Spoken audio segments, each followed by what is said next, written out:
Hey everyone, welcome back to the channel. If you've been feeling like your home, or maybe even your mind, is a little too cluttered, this video is for you. Today, I'm sharing 5 things you can declutter right now that will make your space feel lighter, calmer, and instantly more peaceful.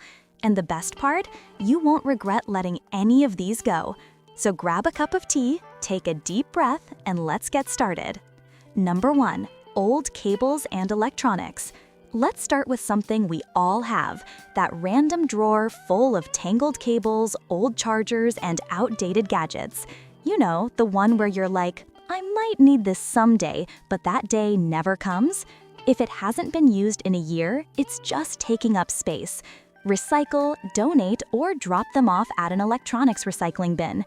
You'll be amazed how freeing it feels to finally clear that drawer. Number 2. Clothes you don't actually wear. Next, your closet.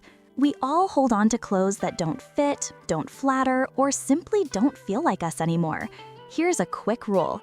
If you wouldn't wear it on a normal day today, it doesn't belong in your wardrobe. Donate what's still in good condition and make space for the pieces you truly love and wear often. A smaller closet can actually make getting dressed feel so much easier. Number 3. Expired products. Now let's head to the bathroom or kitchen. Check your skincare, mocha, and even pantry items for expiration dates. You'll probably find a few products that are long past their prime.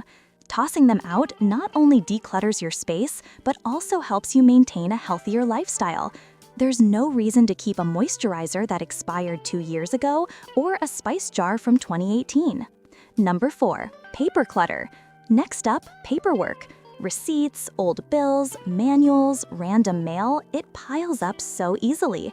Keep only what's necessary, like tax documents or legal papers, and digitize the rest. A clean desk or counter instantly boosts your focus and clears your mental space too. Trust me, you won't miss that stack of old receipts. Number 5. Just-in-case items. And finally, the most sneaky clutter of all, the just-in-case things. Extra mugs, duplicate kitchen tools, old decor, boxes of stuff you might use someday. Here's the truth. If you haven't needed it in the last year, chances are you never will. Letting go of these items teaches you to trust yourself, that you'll be okay without keeping everything just in case. So, those are 5 things you can declutter today. No guilt, no stress, and absolutely no regrets. Remember, minimalism isn't about having nothing, it's about keeping what adds value and letting go of what doesn't. If you found this video helpful, hit the like button and subscribe for more simple living and minimalist lifestyle content.